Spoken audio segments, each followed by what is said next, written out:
오늘 더블로 아주 은혜를 받는 날인 것 같아요. 우리 지혜인 소프라노, 우리 지혜인 자매 아주 큰 은혜의 찬양을 해주셨는데 감사합니다. 또 오늘 우리 성가대 찬양이 얼마나 큰 은혜가 되었는지요. 너무너무 감사합니다. 하나님께서 더욱더 큰 영광 받으시도록 큰 박수 한번 해주시기 바랍니다. 고맙습니다. 할렐루야. 우리 하나님께서 예비하신 은혜가 있습니다. 그래서 오늘도 우리를 불러주셨습니다. 그 은혜가 여러분 한 분 한 분에게 모두 임할 수 있기를 간절히 바랍니다. 오늘 성경 본문 말씀에 보면은 18년 동안이나 허리가 꼬부라진 이 여인, 조금도 펴지 못하는 이 여인을 고쳐주신 사건이 기록이 되어 있습니다. 그런데 누가복음을 보면은 우리 예수님께서 곳곳에서 병자들을 고쳐주시고 귀신들을 내어 쫓으시고 그리고 잃어버린 자를 찾아오신 분이라고 하는 것을 이제 우리에게 일러주고 있습니다. 그런데 그 모든 사건들을 하나하나 살펴보면서 우리는 깨닫습니다. 이건 단순한 기적 이야기가 아니다.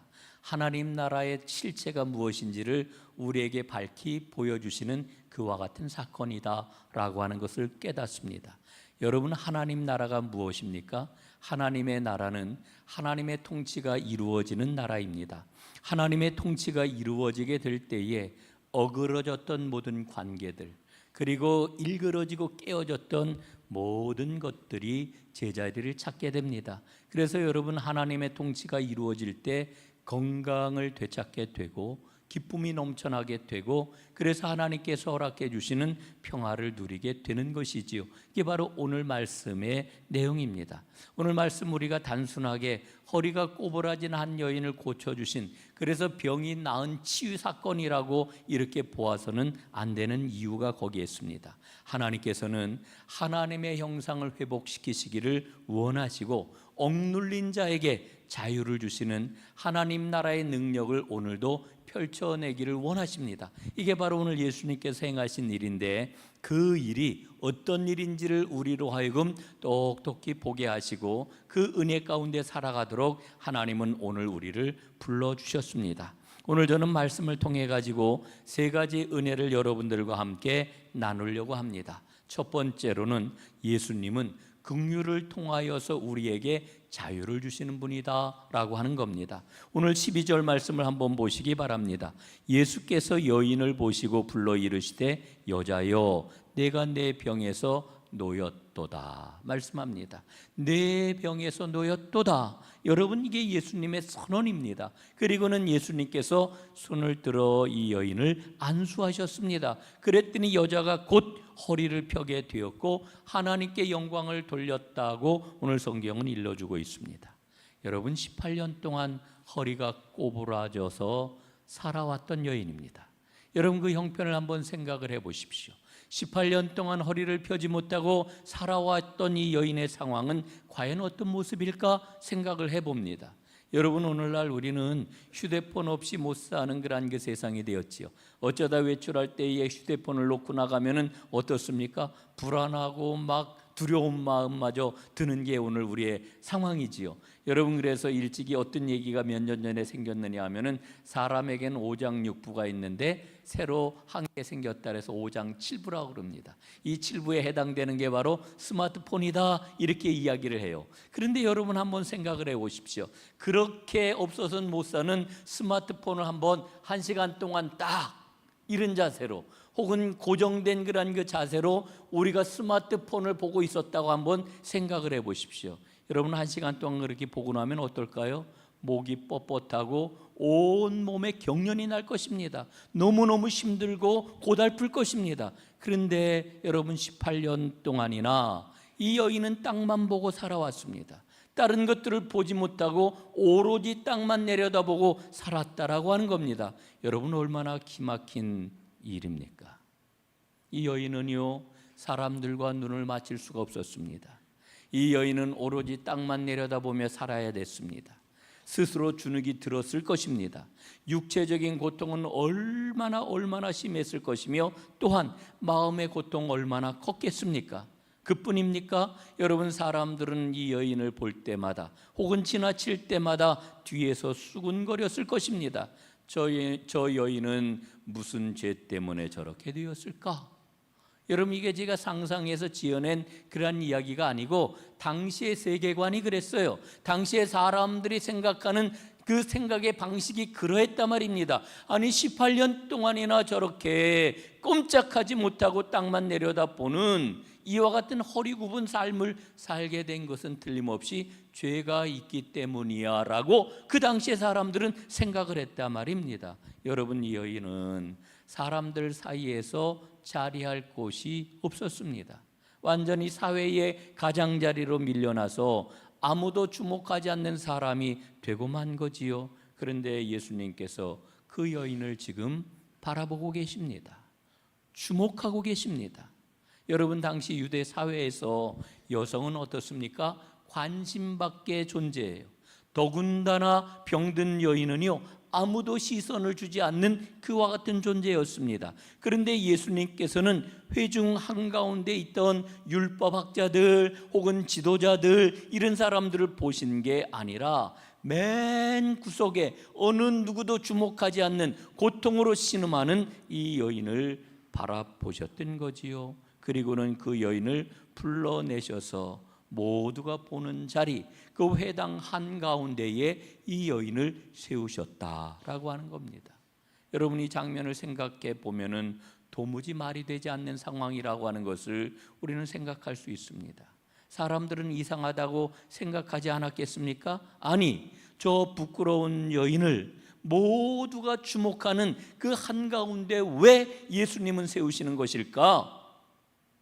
사람들은 이렇게 생각을 했을 것입니다. 그런데 여러분 보십시오. 이게 바로 예수님이 우리에게 주시는 긍휼입니다. 여러분, 긍휼이라고 하는 것은 단순히 불쌍히 여기는 감정으로 끝나는 게 아닙니다. 상대방의 고통을 내 고통처럼 여기고 상대방의 그 아픔에 내가 들어가서 그 아픔을 풀어주는 것, 그 결박을 풀어주는 것, 이게 바로 긍휼입니다. 여러분, 이 여인은 한 번도 사람들이 자신을 친밀하게 바라봐 준 적이 없는 그런 여인이에요. 이 여인을 사람들이 보았어요. 그러나 어느 누구도 이 여인을 보지를 못합니다. 있으나 마나한 존재예요. 지워진 존재예요. 지나가도 아무도 주목하지 않습니다. 아무도 이 여인을 기억하지 않습니다. 그런데 예수님께서는 그 여인을 불러내서 한가운데 세우시는 거예요. 예수님이 선언하시는 거죠. 봐라, 너희들 봐라, 여기 사람이 있다. 여기 사람이 있다. 사람이 있다. 예수님이 이렇게 선언하시는 거예요. 여러분, 오늘 성경은 뭐라고 일러주십니까? 이 여인은 귀신에게 사로잡혀서 허리가 꼬부라진 여인이라고 말씀을 해주어요. 예수님께서는 단순히 이 여인의 병만 고쳐주신 것이 아니라 귀신의 권세에 묶여있던 삶 전체를 해방시켜 주신 것입니다. 오늘 이 여인을 보면서 생각을 해보지요. 오늘 나에게도 꼬부라진 허리가 있구나. 오늘 우리에게도 꼬부라진 허리가 있구나. 죄의 결박으로 꼬부라진 영혼이 있습니다. 여러분, 열등감으로 언제나 그 열등감을 커버하기 위해서 사람들에게 날카로운 시선을 거두지 못하는 꼬부라진 마음이 우리에게 있습니다. 너무너무 무거운 그런 그 인생의 짐 때문에, 해결하지 못하는 어려움 때문에 삶이 꼬부라져 있을 때가 얼마나 많이 있습니까? 여러분, 그런데 오늘 말씀을 통해서 주님은 우리에게 무엇을 일러주십니까? 내가 너를 바라보고 있다는 거예요. 우리 주님께서 우리를 바라보고 계시다는 거예요. 그리고 주님께서 말씀하시는 거예요. 이리로 나오너라. 내가 노임받았다. 내가 자유하게 되었다. 오늘 주님께서 말씀하고 계시는 거지요. 오늘 예배하는 여러분들에게 들려주시는 이 주님의 음성을 듣는 여러분이 되시기를 간절히 바랍니다. 두 번째로, 예수님은 사람의 가치를 존중하시는 분이시다라고 하는 것을 우리는 말씀을 통해서 만나게 됩니다. 여러분, 여인을 고쳐주셨을 때에 회당장은 예수님께 반발하지 않았습니까? 안식일에 병을 고치면 안 된다, 다른 날에 와서 고쳐라, 이렇게 이야기를 합니다. 여러분, 이 회당장의 말이 맞아요, 틀려요? 예? 맞습니까, 틀립니까? 맞아요. 율법 조항에 비추어 보면은 맞는 이야기예요. 여러분, 그러나 맞는 이야기가 은혜로운 이야기가 아닙니다. 맞는 이야기가 하나님 앞에 통하는 게 아닙니다. 여러분, 우리는 맞는 것 가지고서 하나님 앞에도 그게 통할 거라고 생각을 하는데 그게 아닙니다. 여러분, 이 말 속에는 여인에 대한 철저한 외면이 담겨 있습니다. 회당장의 그 말 속에는 여인을 향한 배려가 전혀 들어있지를 않습니다. 일도 이 여인을 살펴보는 마음이 없는 거지요. 여러분, 오늘 예수님의 말씀 가운데 가장 주목되는 말씀이 있어요. 그 말씀이 뭘까요? 아브라함의 딸이라고 하는 표현입니다. 예수님은 이 여인을 향하여서 이 아브라함의 딸이라고 이렇게 부르고 계십니다. 여러분, 이 말씀은요, 정말 엄청난 선언이에요. 여러분, 당시 사회에서 여성은 이름조차 불리지 못하는 그런 존재였어요. 공적인 자리에서 존중받지 못했고요, 병든 여성은 더욱더 철저하게 소외가 되었습니다. 여성들을 어떻게 불렀습니까? 이름도 없었어요. 아무개의 딸, 아무개의 아내, 이게 여인들의 이름이에요. 여러분이 당시 상황이었단 말이죠. 그런데 사실은 이게 아주 먼 옛날 예수님 당시의 상황일 뿐만 아니라 사실은 우리나라에서도 몇십 년 전까지 이런 상황 속에서 우리가 살았지 않았어요? 제가 목회를 하면서 만난 그런 우리 권사님, 집사님들 가운데 윤관남 권사님이 있어요. 김원년 집사님이 있어요. 어렸을 때 어떻게 불렀어요? 그 여자아이니까 이름을 안 지어주고 언년아, 갓나나 이렇게 부른 게 나중에 호적의 이름을 올리면서 그게 진짜 이름이 된 거예요. 그래서 윤관남, 김원년, 이게 자기 이름이 되었단 말이에요. 여러분, 이게 먼 이야기가 아닙니다. 예? 그런데 예수님께서는 이 여인을 향하여 뭐라고 말씀을 하셔요? 아브라함의 딸이라고 부르시는 겁니다. 여러분이 아브라함의 자손이라고 하는 말은 당시 유대인들에게 가장 자랑스러운 자기 정체성을 나타내는 말이었습니다. 우리가 이스라엘 백성을 가리켜 뭐라 그래요? 선민이라고 그러잖아요. 선민, 하나님의 선민. 여러분, 오늘 아브라함의 딸이라고 하는 이 말은 하나님의 선민이라고 하는 신분 선언인 겁니다. 그런데 이 호칭이 주로 누구에게 쓰여졌을까요? 남성들에게만 쓰여졌어요. 여성들에게는 이 말을 쓰지를 않았어요. 그런데 예수님이 굳이 그 말을 끄집어내어서 아브라함의 딸이라고 부르시는 거예요. 이게 얼마나 놀라운 일입니까? 예수님이 말씀하시는 바가 뭐예요? 너도 당당한 하나님의 자손이다. 너도 당당한 복의 상속자다. 너는 더 이상 꼬부라진 허리를 하고 있는 무가치한 존재가 아니다. 이렇게 말씀을 하시는 거예요. 존귀한 하나님의 백성으로 회복이 되었다라고 하는 것을 말씀해 주고 있는 거지요. 여러분, 우리가 이 세상이 험하다고 그래요. 세상 살기가 정말 힘들다고 그래요. 여러분, 왜 힘들고 어렵습니까? 버는 게 시원찮아서 그런가요? 여러분, 그런 것도 이유가 되겠습니다만은 사실은 내가 이 세상에 정말 가치가 있는 사람일까? 예? 사람들이 종종 그러잖아요. 이건 뭐 하는 게 제대로 없네, 무가치하다고 이야기를 한단 말이에요.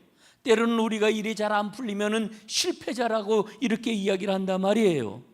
여러분, 일터에서 사회에서 우리는 끊임없이 비교를 당하거나 스스로 비교를 하면서 잔뜩 주눅이 들기도 해요. 힘든 거지요. 그런데 여러분, 잊지 마세요. 예수님은 그런 나를 향해, 그런 우리를 향해 지금 뭐라고 말씀을 하셔요? 너는 내 아들이다. 너는 내 딸이다. 너는 아브라함의 딸이다. 너는 아브라함의 아들이다. 너는 복의 상속자다. 말씀해 주고 있는 거지요. 사랑하는 여러분, 주님께서는 우리의 존엄성을 회복시켜 주시는 분입니다. 여러분, 누가복음 19장에 보면은 유명한 삭개오 이야기가 나오잖아요. 삭개오. 여러분, 삭개오는 여리고의 세리장이었습니다. 더군다나 그는 큰 부자였습니다. 예? 여러분, 사회적인 신분도 있었고 그리고 돈도 많았습니다. 살만하잖아요. 그런데요, 이 삭개오를 향해서 모든 사람들이 멸시를 했습니다. 그는 멸시받는 존재였습니다. 뒤에서 언제나 삭개오가 지나가면은 사람들이 수군수군 대면서 손가락질을 합니다. 그를 비난합니다. 아이고, 저 돈만 하는 수전노, 예? 민족을 배신한 반역자, 피도 눈물도 없는 작자, 뭐 온갖 험한 말을 쏟아내면서 삭개오에게 손가락질을 했어요. 그런데 여러분, 예수님이 삭개오를 만나 주시잖아요. 그의 집으로 들어가시잖아요. 그와 함께 먹고 그와 함께 마시잖아요. 여러분, 이렇게 예수님을 만난 삭개오, 회개를 하고 새로운 삶을 실천하지요. 제가 남의 것을 빼앗은 것이 있으면 4배나 갚겠습니다. 내 소유의 절반을 팔아 가난한 사람들에게 나누어 주겠습니다. 여러분, 예수님께서는 삭개오를 향하여서 이 사람도 아브라함의 자손이다, 이렇게 선언을 하시죠. 삭개오는요, 잃어버린 자였습니다. 그런데 예수님께서는 잃어버린 그 삭개오 안에 담겨있는 하나님의 형상을 보셨습니다. 그 먼지가 거의 쌓여있는 하나님의 형상을 보시고 먼지를 불어내고 먼지를 닦아내고 그리고는 그를 온전하게 세워주시는 거지요. 그래서 그 하나님의 형상을 회복시켜 주시는 겁니다. 여러분, 우리 주님께서 우리에게 베푸시는 그 긍휼이 뭐예요? 바로 우리가 실패했다고 생각하는 그 자리, 우리가 온갖 가지 상처로 아파하는 그 자리, 그 뒤에 가려져 있는 하나님의 형상을 보시고 우리를 존귀한 하나님의 자녀로 회복시켜 주시는 거지요. 여러분, 그 은혜가 오늘 나에게 임하였는 줄로 믿습니다. 세 번째로 예수님께서는 안식일의 참된 의미를 드러내고 계십니다. 여러분, 회당장이 반발했다고 그랬잖아요.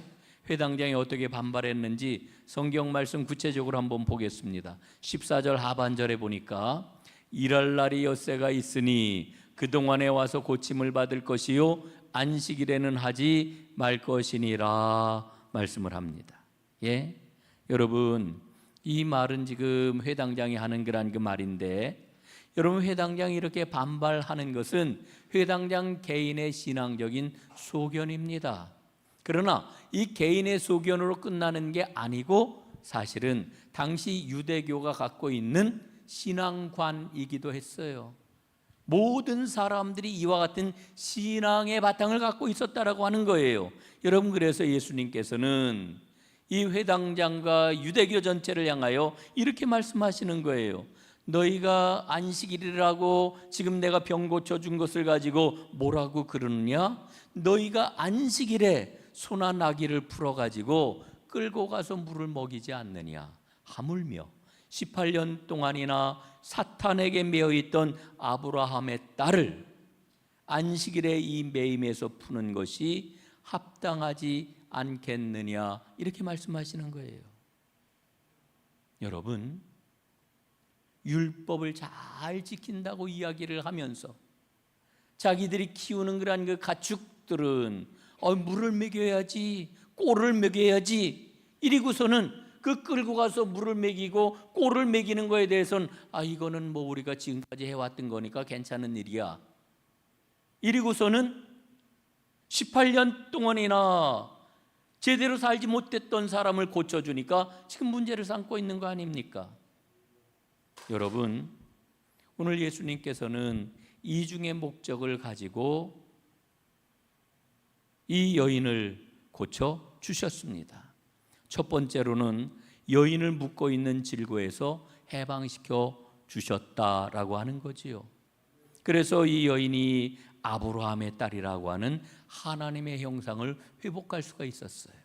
두 번째로 예수님께서는 안식일의 참된 의미를 드러내시고자 했습니다. 여러분, 안식일은 쉬는 날이지요. 단순히 아무것도 하지 않는 그런 날이 아닙니다. 예? 여러분, 안식일이 어떤 날이냐? 안식일은요, 하나님이 창조하신 선한 질서를 회복하는 날이에요. 창세기 말씀을 한번 보십시오. 하나님의 창조는 안식일을 맞이함으로 완성이 되었습니다. 그래서 하나님의 창조는 안식으로 완성이 되었다, 이렇게 이야기를 하는 거지요. 여러분, 우리가 제대로 안식을 누리게 될 때 하나님의 선한 질서가 회복이 되고 그 은혜 속으로 들어갈 수가 있는 겁니다. 오늘 우리는 주일을 지키고 있는데 여러분, 주일도 마찬가지예요. 단순하게 세상 일을 멈추는 날이 아니고요, 주 안에서 하나님의 형상을 회복하는 날입니다. 그래서 우리가 정성껏 예배를 드리는 것이고, 그래서 하나님께서 우리에게 베푸시는 은혜를 누리는 것이고, 그럴 때에 우리의 영혼이 주 안에서 온전히 회복될 수가 있게 되는 것입니다. 여러분, 그 은혜를 우리가 충만하게 받게 될 때 우리는 그 은혜를 가지고 세상을 향해 나아갈 수가 있는 거예요. 이웃을 긍휼히 여기게 될 수 있는 거예요. 약한 자의 손을 붙들어 줄 수 있는 힘을 얻게 되는 거예요. 사랑하는 여러분, 예수님께서는 그 옛날 한 회당에서 꼬부라진 허리로 구석에 간신히 앉아있던 여인을 불러내서 회당 한가운데 세우셨어요.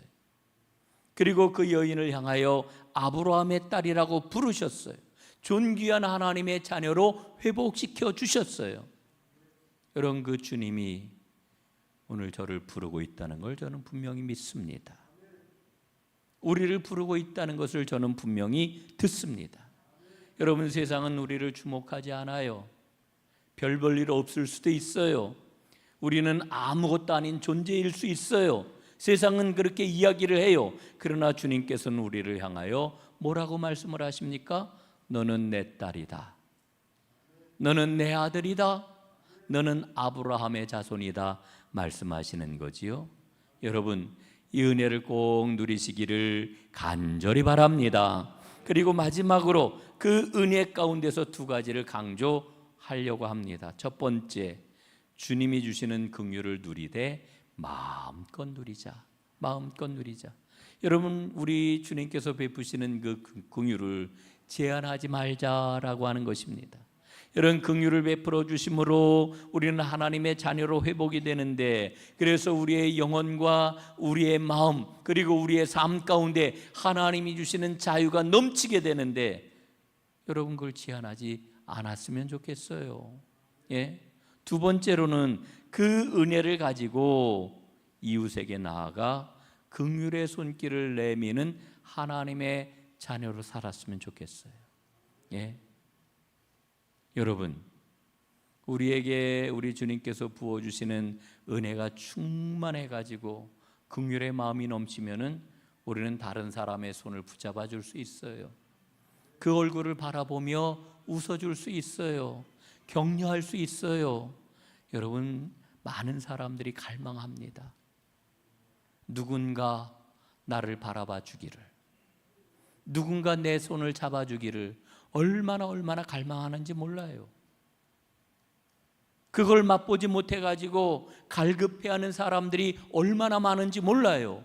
여러분, 주님께서 우리에게 은혜를 부어주시는 까닭은 우리로 하여금 하나님의 그 긍휼을 누리게 하는 까닭이 어디에 있어요? 너희가 충만케 되어 세상을 향해 나아가 갈급한 그 사람들을 향하여 당신 안에도 존귀한 하나님의 형상이 있답니다.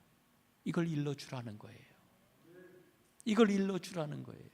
사랑하는 여러분, 이걸 하라고 오늘 주님께서는 오늘 하나님의 말씀을 읽고 그 말씀을 마음에 새기게 하시는 겁니다. 이 말씀이 여러분 가운데 운동할 수 있기를 간절히 바랍니다. 우리 주님께서 오늘 나에게 찾아오셔서 나의 꼬부라진 영혼이 있다면, 나의 꼬부라진 삶이 있다면 그것을 온전하게 펴주시고 아브라함의 자손으로 살아갈 수 있는 은혜와 긍휼을 우리에게 풍성하게 부어주고 계십니다. 마음껏 받으시고, 그리고 그 긍휼을 가지고 세상을 향하여 당당하게 나아가는 하나님의 사람들이 다 되시기를 주님의 이름으로 축원합니다. 기도하겠습니다. 하나님 아버지, 고맙습니다.